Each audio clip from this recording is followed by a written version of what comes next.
그리고 다섯 번째, 여섯 번째로 미국 예외주의와 건국 정신입니다. 미국 예외주의는 American Exceptionalism이라고 이제 표현을 하는데 트럼프 대통령 혹은 레이건 대통령도 이렇게 말했죠. America First. America First라는 표현에 이제 담겨 있어요. 그렇지만 American First는 America Only를 뜻하는 것이 아닙니다. America First에서 하고자 하는 말은 미국이 예전에 시내산에서 유태인들이 그랬던 것처럼 미국도 어떤 신으로부터 하나님으로부터 선택받은 선민이다. 선택받은 족속이다. 그래서 우리에게는 세계를 향한 사명이 있다. 세계를 제패하려고 하는 것이 아니라 어떤 제국적인 야망이 있는 것이 아니라 세상의 모델이 되는 것이다. 어떤 모델이죠? 그럼 막 그 국부들이 표현을 하죠. A shining city upon a hill. 언덕 위에 빛나는 도성. 이런 표현들이 있잖아요. 그런 도성으로서의 모델이 되는 것이다라고 말을 하는 것이에요. 그래서 우월성을 표현하는 것처럼 이제 들리긴 하지만, 미국의 우월성을 표현하는 것처럼 들리긴 하지만, 미국이 유일하게 자유민주 공화국이고, 아직까지도 유지되고 있는 그 헌법을 가지고 있기 때문에, 그것을, 전 세계에 뭐 나가가지고 막 전파하진 않죠. 그런 것에 대해서는 보수주의가 상당히 경계를 합니다. 그래서 니오콘하고는 구분이 가죠. 니오콘들은 밖에 나가서 전파하려고 하지만, 보수주의는 그러지 않아요. 보수주의는 오히려 약간은 고립주의적인 그런 정책을 가지고 있는데, 어쨌든 다른 나라들에게 특히 우리나라 같은 아시아의 우리나라 같은 나라에게 모범이 되고 모델이 되는 그러한 역할을 하겠다는 의미의 미국 예외주의라고 할 수가 있습니다.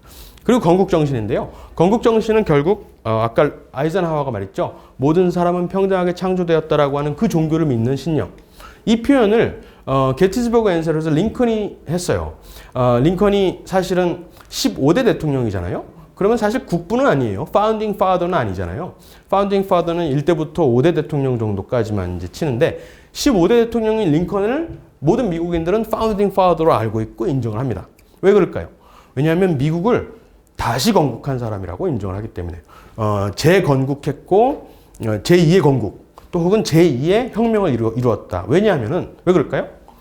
노예들을 해방시켰기 때문에 노예를 해방시킴으로써 미국의 건국을 완성했다라고 말하는 거예요. 왜냐하면 미국의 건국의 정신이 뭐예요? 모든 사람은 평등하게 창조되었다는데 그 당시에 흑인을 포함했을까요? 흑인도 포함을 해야 되는데 못한 거예요. 헌법에서. 그렇지만 해야 된다고 다 인지하고 있었습니다. 그 당시에 토론 기록들을 보면은 우리가 언젠가는 노예들을 해방시켜야 된다라고 강력하게 주장하는 것을 막 싸웠던 것을 알 수가 있어요. 그래서 링컨이 노예를 해방함으로써 어마어마한 희생을 치렀지만 70만 명의 사람들이 죽어요. 미국인들이. 1차 대전, 2차 대전, 한국전쟁, 베트남 전쟁에서 죽은 미국인보다 훨씬 더 많은 숫자입니다. 어마어마한 사람들이 그 당시에 죽었는데 그 희생을 치름으로써 미국의 건국을 이루어냈기 때문에 미국의 국부라고 국부의 반열에 링컨이 올라가는 것입니다. 그것이 바로 건국 정신이라고 할 수가 있어요. 이건 시간이 없으니까 넘어가도록 하겠습니다. 그리고 이제 정책입니다. 7번째와 8번째 정책이 결국에는 낮은 세금과 제한된 정부라고 표현이 되는 국내 정책을 말합니다. 이렇게 표현을 합니다. 정부가 커질수록 자유는 축소된다. 그리고 더 많은 세금을 낼수록 더 많은 자유를 정부에다가 반납하는 것이다. 이렇게 표현합니다. 결국에는 정부의 역할은 뭐예요? 정부보다 큰 어떤 존재가 각 사람에게 준 생명과 자유와 소유권을 보존하기 위해서 존재하는 것이지 그 이상의 것을 그 이상의 영역을 침범하거나 사람들의 자유를 통제하거나 사람들에게 복지를 공평하게 나눠주거나 재분배하거나 이런 것은 정부의 역할이 아니라는 것이죠. 그래서 정부는 최소한으로 축소돼야 된다. 가장 제한적인 역할을 감당해야 된다고 말하는 것이고 그렇기 때문에 정부가 불필요한 세금을 걷어서는 안 된다. 세금은 무조건 많이 낮춰줘야 된다고 말을 하고 있습니다. 대외 정책으로는 힘을 통한 평화와 반공주의입니다. 힘을 통한 평화는 잘 아시죠? Peace through strength. 사실 생각해보면 우리가 무기를 사들이고 전쟁 연습을 하고, 그죠? 군대 가서 총 쏘는 연습을 하고 이런 것을 하는 이유가 뭐예요? 우리가 막 전쟁을 사랑하고 사람 죽이는 거 막 즐기고 막 그래서 그런가요? 전쟁 광이라서 전쟁 무기를 사들이나요? 전혀 그렇지 않잖아요. 오히려 전쟁을 피하기 위해서, 전쟁을 막기 위해서 우리가 더 힘을 기르는 것이고 총 쏘는 연습을 하는 것이잖아요. 그렇기 때문에 결국에 평화는 힘을 통해서 유지가 된다는 것을 이야기를 하고 있어요. 모두가 미국 같지 않기 때문에, 모두가 미국과 같은 정신을 가지고 있지 않기 때문에, 그리고 미국조차도 언제 또 변질이 될 수가 있기 때문에, 그래서 이 제2수정헌법에 모든 사람이 총을 소유할 수 있는 권한도 가지고 있는 것이고요.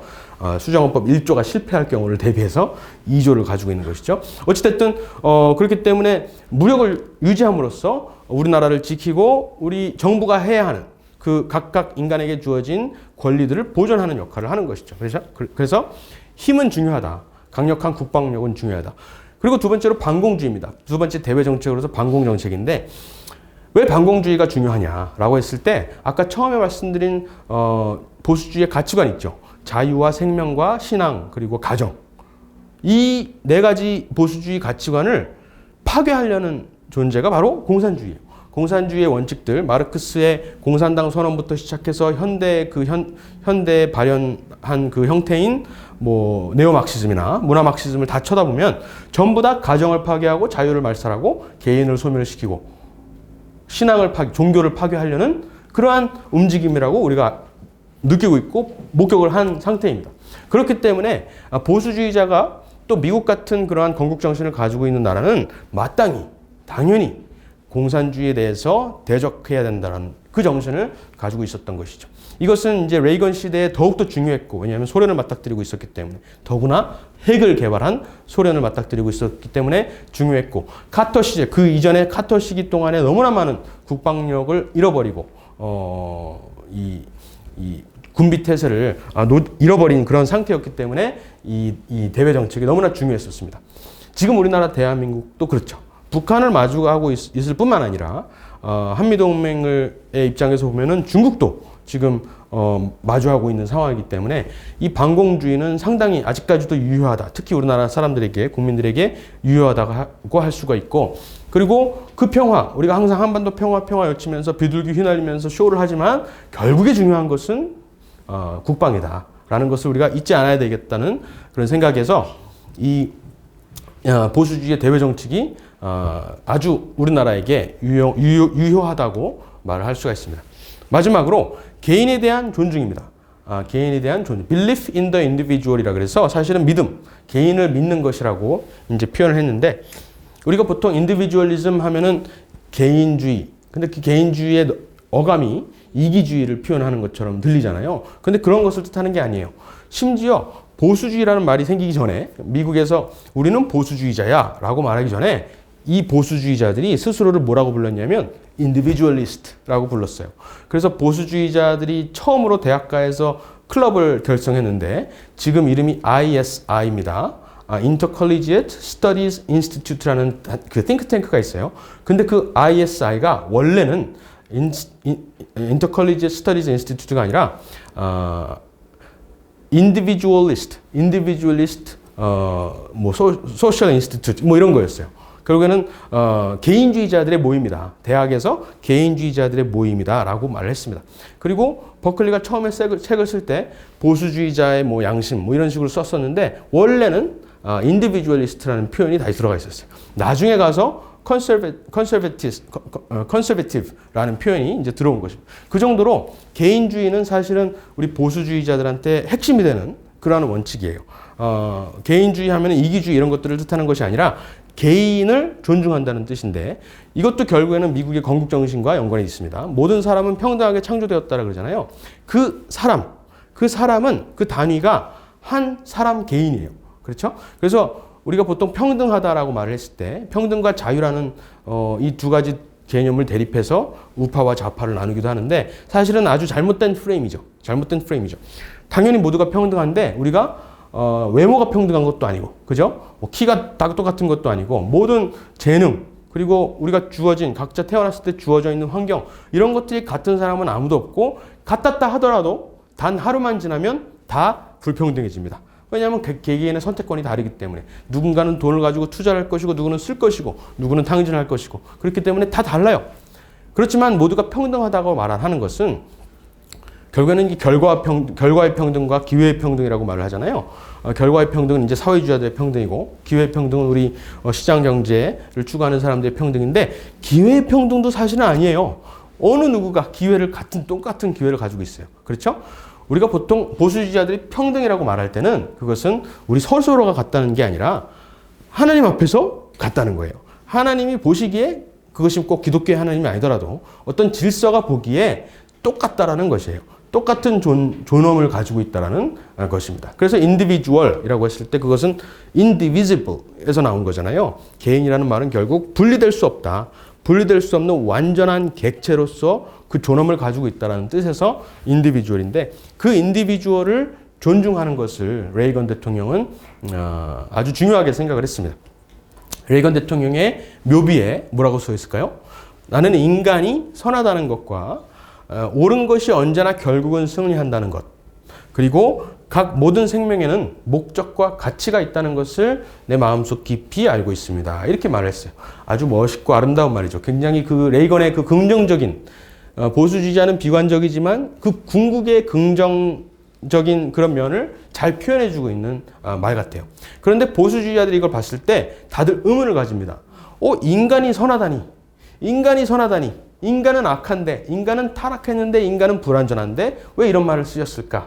라고 이제 생각을 해보면, 죽음을 앞두고, 결국에, 모든 사람, 모든 개개인은 그럼에도 불구하고 창조주 하나님이 만들어 놓은, 심어 놓은 그 원형이 있다라고 믿으신 거예요. 그래서 죽음 앞에서는 모든 사람이 그래도 하나님 앞에서 선할 가능성이 있다라고 이제 표현을 했다라고 하는 것이죠. 그러면 결국 우리가 생각해 볼 때 이 11가지 원칙, 자유신앙, 가정, 생명, 그리고 미국 국부의 정신, 미국 예외주의, 그리고 정책들, 그죠? 대내 정책, 대외 정책, 특히 반공주의, 그리고 마지막으로 개인에 대한 존중. 이 11가지 원칙이 우리나라랑 무슨 상관이냐라고 생각할 수가 있어요. 그렇지만 우리나라도 결국에는 그 유대 기독교적 가치관에 입각한 자유민주공화국을 이 땅에 심었다라고 할 수가 있습니다.